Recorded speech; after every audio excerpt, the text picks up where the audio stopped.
Padre, toda mi vida he respondido cada llamado. Al honor, al deber, a la guerra. Pero ahora el destino me ha dado algo que nunca busqué.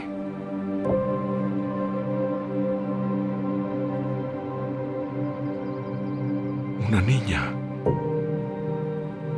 Una vida que la tormenta no ha tocado. Otórgame la fuerza de los padres de todo,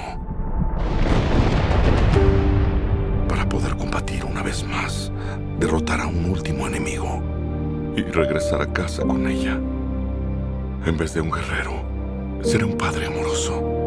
Y en lugar de que combata, aprenderá serenidad. Algo que jamás conocí. Padre, te pido que oigas mi plegaria.